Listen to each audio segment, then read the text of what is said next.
Today's video is a breakdown of two TaylorMade fairway woods, TaylorMade Qi35, new in 2025, and the 2024 Qi10. We'll talk about the tech differences, and then we'll show you the differences on the TrackMan data. Hey golfers, I'm Drew Mahowald of Second Swing Golf here in the tour van at Second Swing at Minnetonka, joined by Jake Montgomery, Master Club Fitter, for a head-to-head fairway wood comparison. Qi35, Qi10, some changes made to the TaylorMade series in 2025 here, Jake, that we'll talk about. But I like there's some changes here that we can talk about with the look. Yes. So it starts with their new crown that they changed. They went from the Infinity Carbon crown. They've now got Chromium Carbon on this thing. So a different look entirely. What are your first impressions on the look, differences between the two, and then maybe we can get into a little bit of the tech. So you and I think, kind of both are more attracted to a kind of matte finish. Yes. I like something that doesn't really shine in my eyes. So this really appeals to my eye there. The top of it really reminds me a lot of the Sim, actually, with that kind of gray carbon fiber top line there. But this one, there's no kind of white line like there was with the Sim. It kind of has that same infinity crown that covers the whole top portion of it. So it just looks really, really clean at the ball. Yeah, and they've actually gone back to some of the tech that has worked for a long time. They're sticking with the speed pocket on the bottom there, right behind the club face. They're sticking with twist face as well, which is kind of their face curvature that, you know, sort of corrects the heel misses or corrects the toe misses. And I also like that they still are kind of incorporating some of that V-steel shaping where you kind of have this sort of ridge going towards the back of the club. It was a little bit less pronounced on Qi10, a little bit more so in Qi35. So I guess I don't know. Well, I guess the other big thing we got to talk about too. We're not going to necessarily showcase it much in this video in particular, but adjustability now on the Mahowald Qi35, which I know you're excited about for fitting in 2025. Yes, as fitters, we are thrilled that we can kind of change lie angle, face angle on these fairway woods now. The Qi10 was a fantastic fairway wood last year, but it was bonded, so there wasn't a whole lot of adjustability there. Even in testing in our fittings, kind of whatever shaft was in the head was what we were going to try. Now it just opens up a multitude of combinations for us to kind of hand a golfer. So I'm really excited to get this in the bay with golfers and kind of see how it's going to perform for people. So I'm going to hit the shots today. We're going to do, a few good swings with each club as we typically do, about 5 swings. Also, what is the shaft that I'm going to be playing here? I know you picked one out for me. Yeah, so the shaft today is going to be the Qi75X in the blue. I know that you're a little bit of a lower hitter with a fairway wood, so I want to get something with a little bit more spin and launch to it, see if we can get that height up a little more. All right, well, let's do this thing. Yeah, let's do it.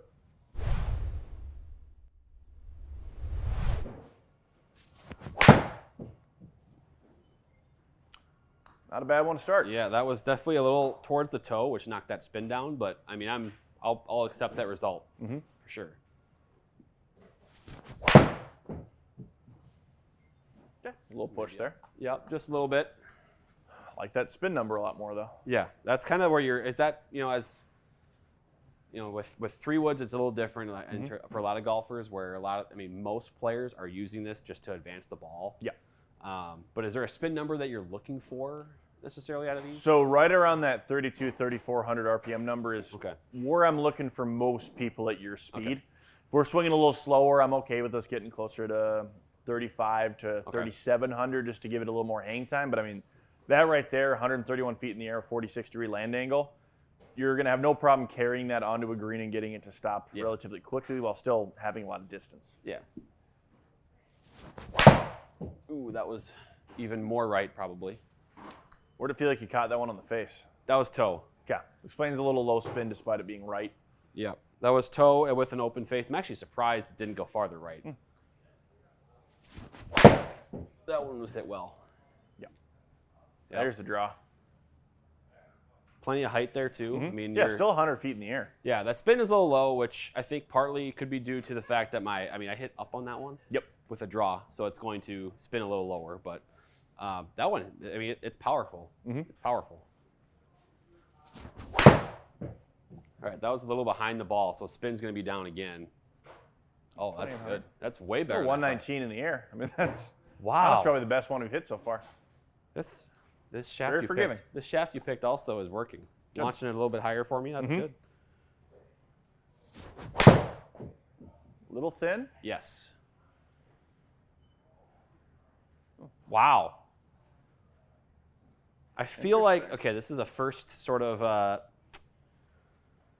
first instinct, but I feel like my carry numbers were pretty similar, despite some very different types of shots throughout there. Let's take a look. Because I had, because like that last one was a heel cut basically. Actually, no, I hit it. I swung a little faster maybe than my other shots. So that's part of it, but that's fascinating. I had I mean, look at you can see the kind of my face angle and my attack angle were a little bit different throughout. So I was kind of swinging differently. You know, I'm not really dialed in yet. It's January. It's cold. I haven't been outside playing golf.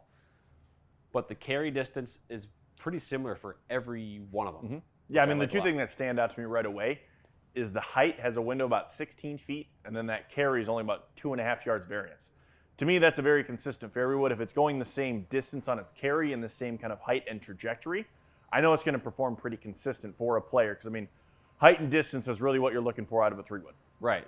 Yeah, that's pretty darn good. That's a pretty good bar. Let's take a look at the dispersion. It's a pretty good bar for a Qi35 to beat in terms of at least the table. Yeah, I mean, especially when it switched to carry. I mean, that dispersion is pretty dang tight, just losing a couple out to the right there. But I'd take that all day. Yeah, I mean, really, there was my second and third shot there. The face angle was 4 and 4.9 degrees open, which is really the difference on those two. But gosh, I like that a lot. That's really good. Let's see what the Qi35 can do. Okay, so first glance, I guess. So obviously the Chromium Carbon and the kind of the gray and the matte finish, very different. Yes. But shape-wise, it almost feels like it's more triangular in that sense. I don't know if it actually is. It could just be like an illusion that the different look is giving me, or at least the color. But it looks a little more triangular. A little bit more weight is like shoved backwards. Yes, I definitely noticed that as well when I first kind of took a look at it. The back portion is just a little more angular. Yeah, it looks like the weight is just pushed back a little bit further. I think just to help you get a little bit more height. I'm curious to see if your launch angle changes at all. Yeah.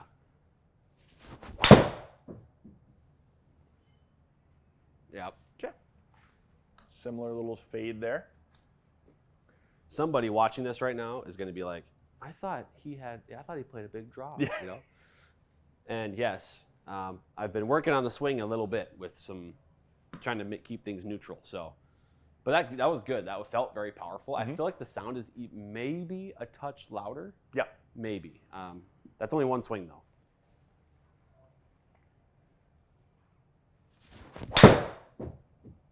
I'm definitely noticing a little more audio there. Yeah, that one went the other There's way. the draw. Took that one for a ride. All right.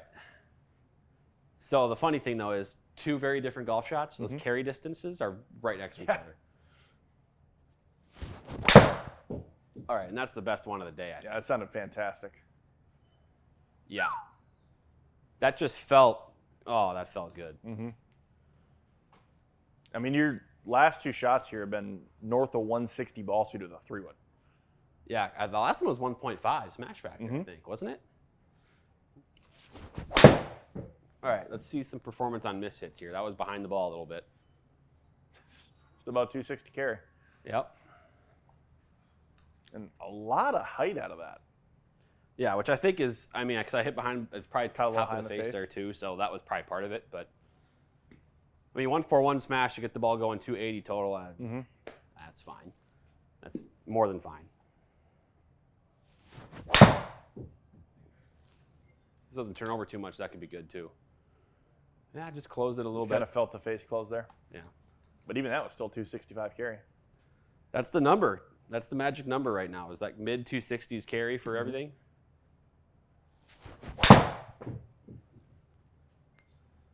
Launch low, but it might creep up there. Yeah. So there's that kind of heel cut there. Yep.